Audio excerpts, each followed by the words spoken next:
Howdy growers, I'm Dallas, and in today's video I'm going to be showing you how to take your Snap Wago driver from your GrowCraft DIY kit and convert it so you can control your GrowCraft with the AC Infinity Smart Control Kit. This video applies to you if you have a DIY GrowCraft kit between 2020, 2021, and about halfway through 2022.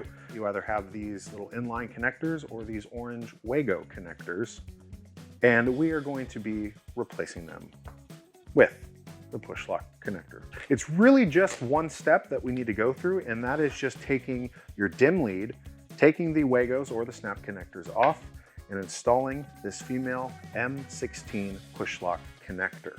First step, unplug your light because you don't want to be working with live electricity. Next step, you want to take your dim lead and just remove your connectors. You won't need them anymore for this part of your GrowCraft with the dim lead. Your dimmer, you have an option. You can store this away as an emergency backup option in case there is anything that goes wrong with your controller, or you just get rid of it. So what we want to do, we have our M16 push lock. This has 3 parts. We want to disconnect all 3, and in this order we're going to feed them through the lead here, starting off with this little end piece.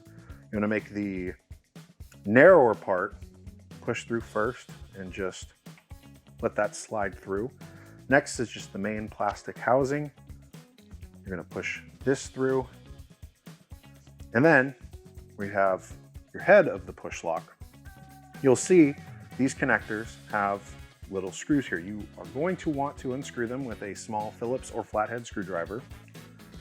Just loosen them up a bit so that you can put the wires into the housing, but do not unscrew them all the way out, because if you do, you may lose them forever, and they're teeny tiny.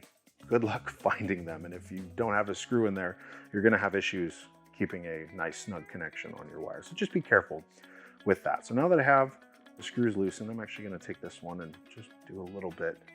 I want to eat my words here. A little bit more in there.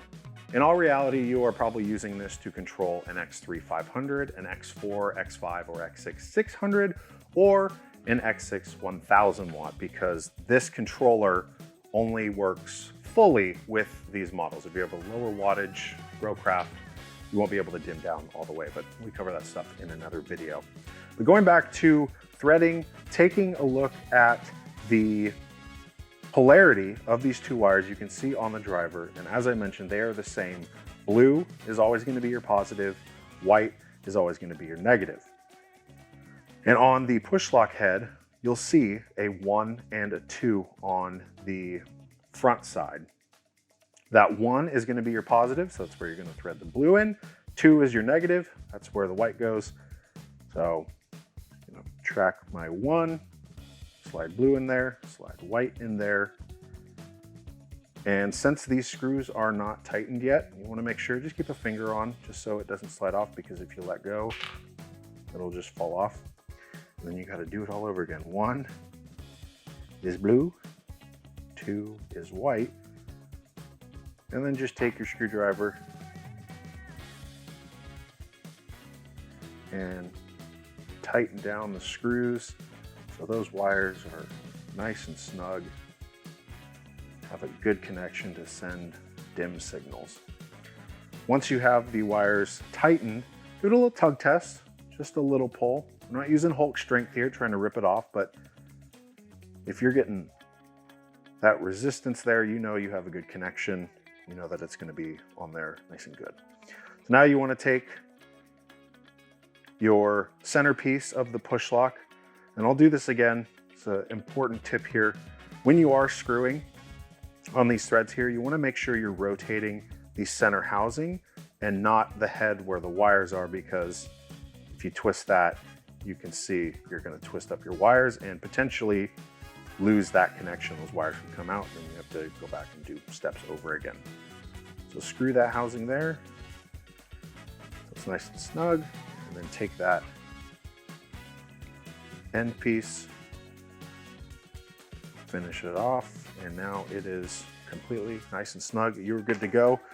Now, if you have your AC Infinity Smart Control Kit in front of you, the next step is just taking the push lock male, the M16, the other end of it, and snapping it on, and then setting up the rest of the control kit, which is covered in another video. Thank you so much for watching. If you have any questions, feel free to email us, service@chillgrowlights.com. We'll be happy to help walk you through this step. Thanks for watching. We'll see you next time.